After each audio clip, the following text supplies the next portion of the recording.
नमस्कार दोस्तों, मैं हूं सुनील कुमार और आप देख रहे हैं दलित वर्स टीवी।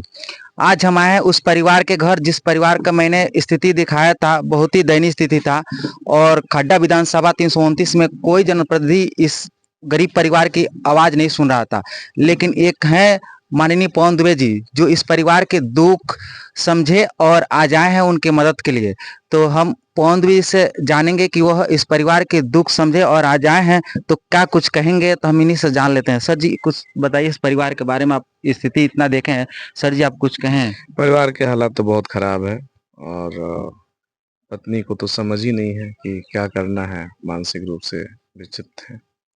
और जो पति हैं उनके उनकी मजदूरी करते थे, अब तो इतने बीमार हैं कि ठीक से खड़े भी नहीं हो सकते हैं।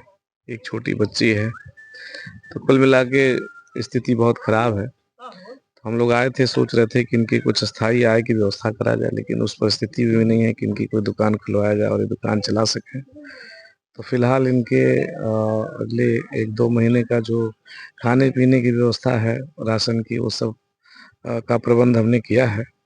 और अभी हम लोग विमर्श कर रहे हैं कि इनकी कैसे व्यवस्था किया जाए जिससे अस्थायी रूप से इनकी आय की कोई व्यवस्था बन सके। और निश्चित रूप से बहुत दुर्भाग्यपूर्ण है कि आज़ादी के 75 वर्ष बाद भी गाँव में इस तरह की स्थितियां हैं कि लोग भोजन के लिए परेशान हैं, रोजी-रोटी के लिए तरस रहे हैं। हालात तो खराब है, फिर भी हम लोग अपने स्तर पे जो सहयोग हो सकता है हम लोग आज कर रहे हैं। और कुछ हम लोग प्लान कर रहे हैं कि इनकी कैसे व्यवस्था की जाए। और इनको तो अस्थायी आय की व्यवस्था करना बहुत ज़रूरी है, लेकिन हस्बैंड वाइफ दोनों इस स्थिति में नहीं है कि ये लोग कुछ कमा सकें, तो समाज के ऊपर ही इनको निर्भर रहना पड़ेगा। ऐसे में हम लोग सहयोग कर रहे हैं, आगे भी सहयोग करेंगे। और मैं और समाज के सभी समृद्ध लोगों से निवेदन करता हूँ कि इस परिवार की मदद करें, आगे लोग आवें और इस परिवार की मदद हो, बड़ी ज़रूरत है। सर जी, इस लोग चुनते हैं अपना कीमती वोट देकर ग्राम प्रधान, चाहे जो भी चुनते हैं, लेकिन क्या ग्राम प्रधान को नहीं दिखाई देता कि इतने गरीब परिवार बिना घर के गुजारा कर रहे हैं। तो सर इस पे क्या कहेंगे, एक सब कुछ कह दीजिए सर जी, क्योंकि ग्राम प्रधान की स्थिति देख रहे हैं आप। अब देखिए, इनको अगर आवास के लिए तो सबसे बड़ी ज़रूरत इनके आवास की भी है। इनके पास तो न रोटी है, न कपड़ा है, न मकान है, तीनों नहीं है। तीनों जो मूलभूत ज़रूरत है इस परिवार के पास नहीं है। और आवास में इनका नाम होना चाहिए, आवास इनके लिए बनना चाहिए। और अगर कोई भी जनप्रतिनिधि इस बात को लेकर के संवेदनहीन है, तो ये बहुत दुर्भाग्यपूर्ण है। और इस युग में भी अगर लोग रोटी और कपड़ा, मकान तीनों के लिए अगर उससे वंचित हैं, तो ये अपने आप में बहुत दुर्भाग्यपूर्ण है।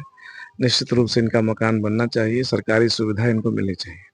बिल्कुल सर, उस पात्र के हैं सर कि इनको आवास मिला जाए। तो सर आप अभी किसी पद पे नहीं है, लेकिन आप समाज सेवी हैं, फिर भी आप इनके 2-2.5 महीने की व्यवस्था करें ताकि इनकी स्थिति देखकर, ताकि यह अपना अच्छे से खाए पिए और 2-2.5 महीना अपना जीवन अच्छे से जी सके। लेकिन सर ग्राम प्रधान को ये नहीं दिखता है कि यहाँ पे एक नल भी नहीं है। ये बेचारा कहीं और से नल का पानी पीते हैं, नल भी नहीं है, घर भी नहीं है, और घर थोड़ा सा एक जगह है, उसमें एक भी कोई सामान नहीं है। मैंने घर का पूरा स्थिति देखा था। तो ऐसी स्थिति में यह लोग जी रहे हैं, ग्राम प्रधान कहाँ है पता नहीं, कहाँ सो रहे हैं। फिलहाल आपको बहुत बहुत धन्यवाद जो आपने इन परिवार के दुख सुने और आपने मदद किया और आगे आपने आश्वासन दिया है कि इस परिवार के देखेंगे तो कुछ रोजी का जुगाड़ करेंगे। तो आपको बहुत बहुत धन्यवाद सर जी। और मैं आपसे आपको बहुत-बहुत धन्यवाद कि आपने इस गरीब परिवार की आवाज़ उठाई और अपने चैनल के माध्यम से आपने समाज के सामने इनकी स्थितियों को रखा। इसके लिए आप बधाई के पात्र हैं। और मैं समाज के सभी जो लोग भी सक्षम लोग हैं, उनसे निवेदन करूँगा कि इस परिवार की मदद करें। वास्तव में ज़रूरतमंद है। बिल्कुल सर, वास्तव में जरूरतमंद है। इसी के साथ मैं अपना वीडियो समाप्त करता हूँ। धन्यवाद।